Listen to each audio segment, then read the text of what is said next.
collision between Francis Ngannou and Jon Jones.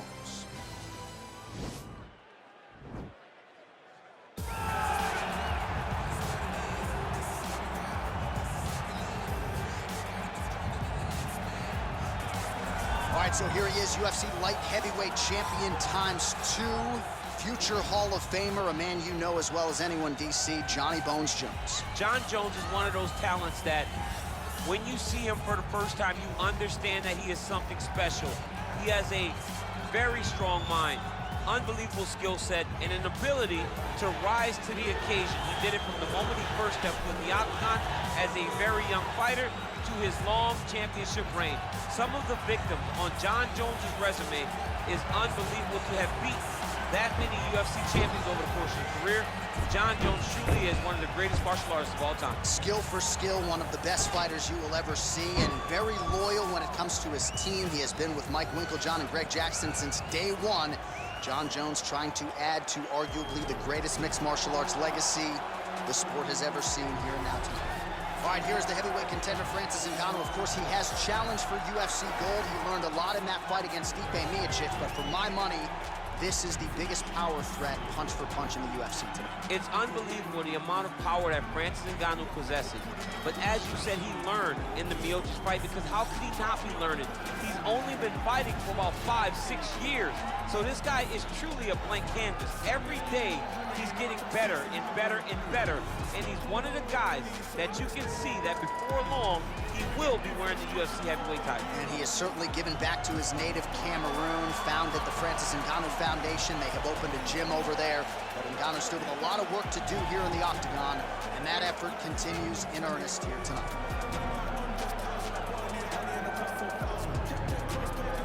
And now our tale of the tape for this heavyweight fight. Both fighters are 33. Ngannou weighed in at 250 pounds. Jones will have a 1-inch reach advantage. Here's Bruce Buffer. Ladies and gentlemen, this fight is 3 rounds in the UFC heavyweight division. Introducing first, fighting out of the blue corner, a look-see-do fighter, holding a professional record of 27 wins, 1 loss, and 1 no contest. He stands 6 feet 4 inches tall, weighing in at 225 pounds. Fighting out of Albuquerque, New Mexico, ladies and gentlemen, he is the former UFC light heavyweight world champion, Jon Bones Jones! And now introducing his opponent, fighting out of the red corner, a boxer holding a professional record of 17 wins, 3 losses. He stands 6 feet 4 inches tall, weighing in at 250 pounds. Fighting out of Paris, France, Francis the Predator Ngannou!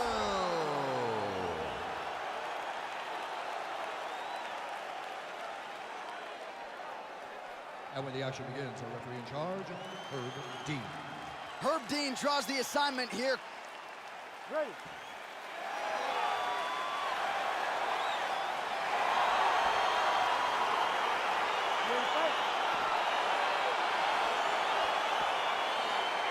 All right, let's get this one started here. Round 1 is underway, and we've got a striker who is a force to be reckoned with. Tonight, though, he draws a guy who can do a little bit of everything. And that guy is usually the one that will have the advantage. But we know what a high-level striker is, and this guy is as high level as we've ever seen in the UFC.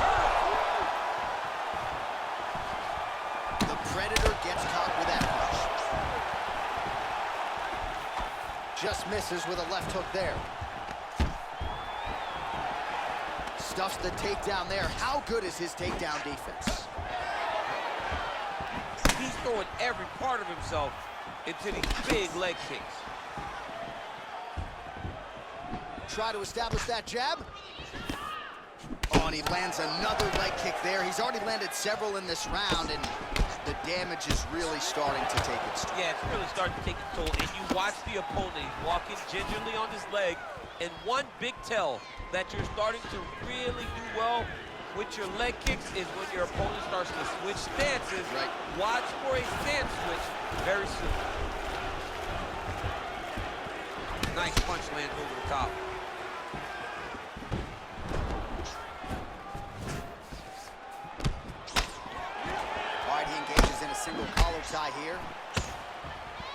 they separate.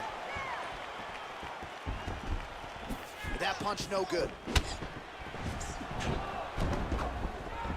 All right, so Francis Ngannou pretty patient here early on and leaning on his jab. When you look at a guy like Francis, who has such tremendous power, fight behind a jab, it shows you how much he's evolving. He's not just searching for the knockout blow, he's trying to set it up. So just over 20. Oh, that was a big takedown. Is this the one that's gonna break him? Oh, nice. Oh, what a beautiful counter to the guillotine there. Gets side mount, and now maybe the Von Flue choke will be there. Open St. Preux has got to like that transition there. Brilliant submission defense there. Ooh, right into side control, DC. This is where you want to be now because you get to make your opponent decide. They try to turn back into you, you can attack guillotine. If they turn away to try to get to your knees, you throw your hooks in and you got all your rear choke submissions. 45 seconds to go here in round one. Strong bottom work here, staying busy. Jones has got the full mount. Bottom fighter trying to control posture, unable to do so. And now he's in a lot of danger. He's got to grab that head or he's going to get blasted.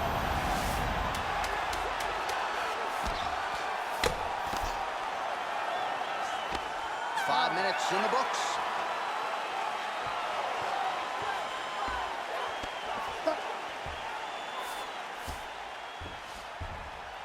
All right, let's take a look back at some of the highlights from those previous 5 minutes, DC, and no padding, no glove on that foot. No glove, no padding, and look at the hip action when he throws those kicks. He's not only kicking just for feel, he's really trying to damage his opponent, and as the fight goes longer, you will start to see it taking effect. Perfect.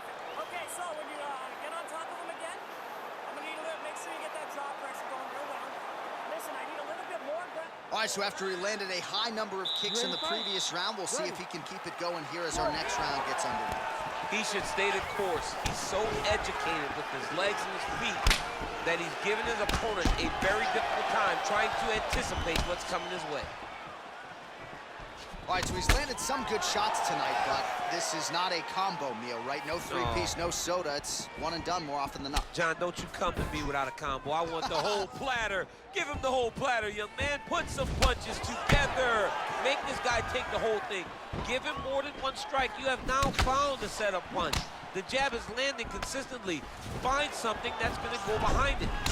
So 41 total strikes have landed for Jon Jones. And still landing at a pretty good clip, DC, landing with 58% accuracy against Francis Ngannou. Jones's lower jaw now starting to show signs of swelling. Oh, he postured up there, gained some valuable separation. And now the ground and pound starts. All right, side control now. Man, isn't it fun to watch this dude work on the mat? He's unbelievable how fluid he is in his motions on the mat. Well, there are a few things more fun to watch in mixed. Looks like he's trying to isolate an arm here, DC. Yeah, he's isolating it to try to get a Kimura here.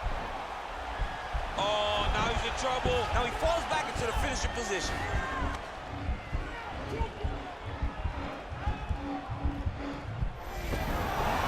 Somehow stays in the fight. All right, full guard now, DC. And for the guy on top, he needs to build posture or just go to the next position, start shoving that knee through, trying to get the half guard, which in turn will lead to more opportunities for advancement. But if you're on the bottom, you need to be anticipating, you need to be framing, you need to be moving, looking for opportunities to either reverse the position or get back to your feet. Nice sprawl there as he stuffs another takedown. So that was a big priority coming in, and the takedown defense has absolutely held up. Yeah, he's done a fantastic job of understanding the threat of the takedown. He's recognized it, he's defended it before it's even gotten started. Oh, Jones gets caught with that punch. Not the easiest guy in the world to hit, but he got caught there. Yeah, he's mixing it all up. He loaded up on that right hand, too. Four double leg takedown attempt here, and that one is true. Nice job there to enter an ultimate. All right, so he's got his head here looking to set up the guillotine choke now.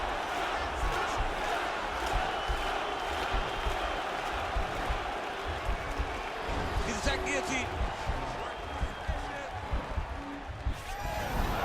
Then he's out.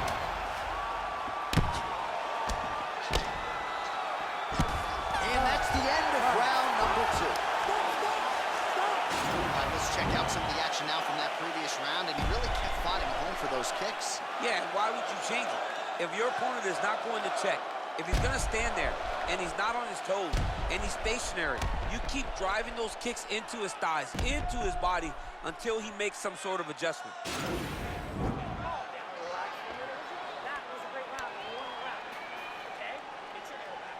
All right, here we go as our next round gets underway. His strong leg packs so much power that even when he doesn't throw it full throttle, you see he's able to inflict damage. We'll see if he can keep it going here in this He round. doesn't throw it full power, but even when he feints it, he draws out reactions from his opponents because they don't want to get hit with any more of those kicks. It's a sight to behold.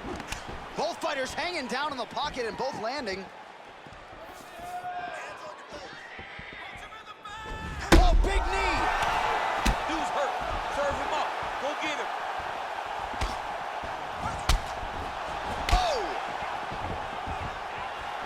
Oh, nice high kick. Big punch lands over the top. How's he gonna follow this one? Oh man, look at that.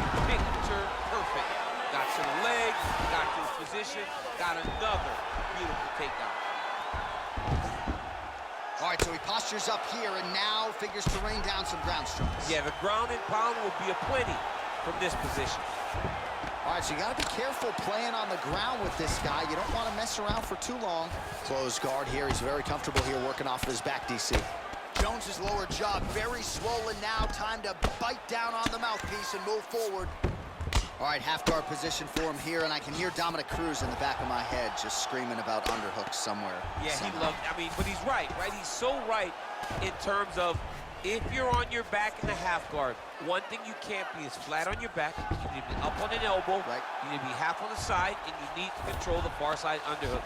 It is a battle for underhook when you're fighting in the half guard position on the mat. All right, he's got side control here, DC. You know, he's got a lot of different submissions in his arsenal once this fight gets to the ground. Oh, big combination of ground and pound strikes here, DC. This could be the beginning of the end. I mean, you got to be very careful when you take these big ground and pound strikes. You need a controlled posture on the bottom, and if you're the top guy, the guy that's looking to finish, continue to gain posture and rain down big strikes on your opponent. Jones has got his back yet again. He's going to start looking to try to attack a rear naked choke, and that's exactly what he's doing. He is doing a really good job of relaxing, not panicking because he's getting choked.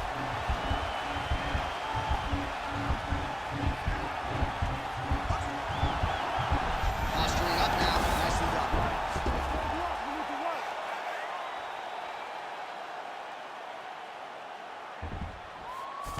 30 seconds to go.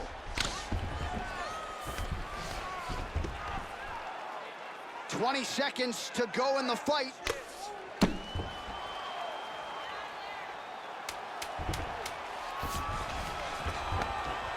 Well, as usual, suffocating work from the top here by Jones.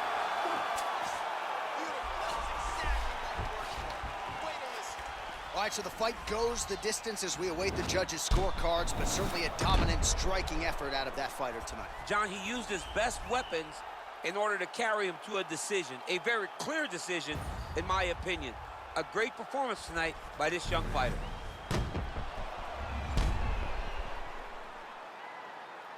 The official decision is in. It resides with Bruce Buffer.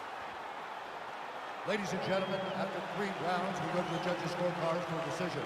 All 3 judges scored the contest 30-27. For the winner by unanimous decision, John